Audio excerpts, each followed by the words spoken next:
On a warm August morning in 2018, guests walked into the Philadelphia Insectarium expecting a peaceful day surrounded by butterflies, terrariums, and the small wonders of nature. But instead, they stepped into a nightmare. Empty tanks, ransacked shelves, and a strange, chilling message stabbed into the wall. This was not a robbery, this was a statement, and it marked the beginning of one of the strangest heists in American history. But before we start, can we get 1,000 likes for this video? Smash the like button, subscribe to our channel, hit the notification bell so you won't miss our upcoming stories. People go to museums to be wowed. They want to get popped in the face with a little bit of unknown history or bathe in the glory of new information and beautiful artifacts. But if guests visited one Philadelphia museum on the 22nd of August 2018, they were treated to something a little different. See, guests of this one-of-a-kind museum expected to learn a little something about nature when they passed through its sliding doors on a hot summer day. They did not expect, however, to walk into the aftermath of a truly bizarre mystery. In Northeast Philadelphia, just a few blocks from the Delaware River, you could find a museum that truly was one of a kind. The museum sought to educate guests on an underappreciated and often despised aspect of the natural world. In one part of the museum, stunted palm trees stretched towards a ceiling window, while lush green flora jutted from islands of dirt. Transparent orbs hung from the rafters, and this room was just one of many main attractions.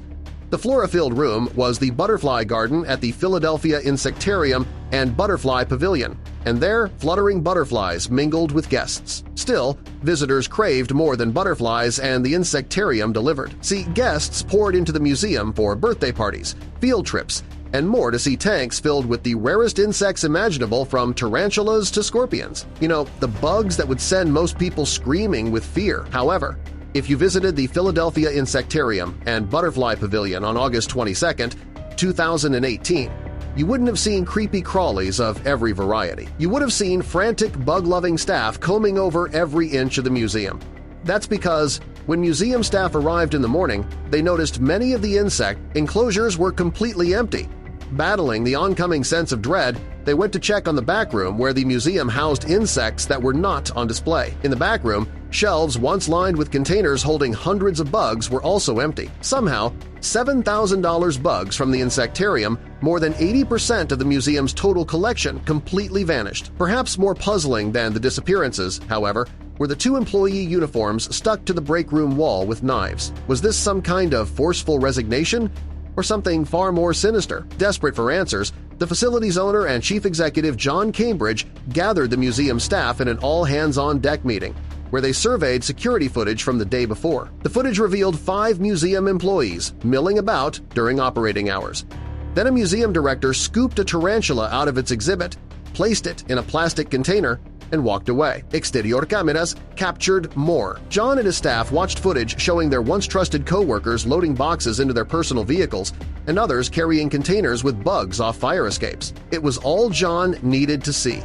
This, he knew, was an insect heist and an inside job. And there was poetry in the heist's simplicity. Movement of creatures throughout the facility is quite common, John said. We're always taking things for education programs, etc. And so they just walked straight out the front door with them. John supposed the rogue employees swiped the bugs to sell them on the exotic pet black market, where a healthy Goody Sapphire tarantula below could net you $150 a pop, and a mating pair of rhinoceros cockroaches could fetch $500. In fact, John estimated the thieves got away with about $40,000 worth of rare bugs in what he called the largest living insect heist of all time, and he thought he had an idea who might have been the lead perpetrator. Without giving a name, he reported his top suspect was an employee who the museum planned on firing. The suspected employee, after finding out what his future held, must have convinced others to help him go out with a bang. Of course, John didn't have the evidence to support his theory quite yet, and after realizing just how much had been stolen from him, he turned to the Philadelphia Police Department. Authorities set out to recover the stolen bugs. And because the FBI used the Insectarium as a place to store insects that were evidence from ongoing cases, federal investigators hopped onto the perps trails too. Within a few days, officers recovered about 5% of the stolen insects. By September 11, about 3 weeks after the insect heist, authorities arrested 4 former employees for the deed and had more in their sights. But John and his employees weren't celebrating. See, John didn't approach the investigation with bloodthirst and vengeance in his eyes. "I hope the thieves don't get in too much trouble," he said. "These people are idiots, but I don't think they realize what they were doing." But more importantly, it was about the insects. "They took so many," he said, "and unless they are opening up their own museum that we all are going to be excited to hear about, it would be impossible to provide the right maintenance for them." In other words, John hoped that the thieves had sold the bugs, because otherwise they were likely dead, a thought that broke his heart. "We want to make sure these creatures are treated with respect," he said. If nothing else, the compassion John showed for his insects proved he was the right guy to operate a museum for them, and in the aftermath of the heist, he started thinking about how the museum could ever recover, how he could continue his mission. "Humanity's managed to name roughly 1.9 million organisms in the world," John said, "and of that number, 1.1 million are insects. We plan to come back even stronger. Hopefully, the authorities recover even more of these rare insects." The Philadelphia insect heist remains one of the most unusual crimes ever committed. No jewels, no cash, no priceless paintings, just thousands of tiny lives stolen in the dead of night by the people trusted to protect them. A mystery that began with empty glass tanks and a message stabbed into the wall. And even today, the question lingers. Was this revenge, greed, or something we still don't fully understand?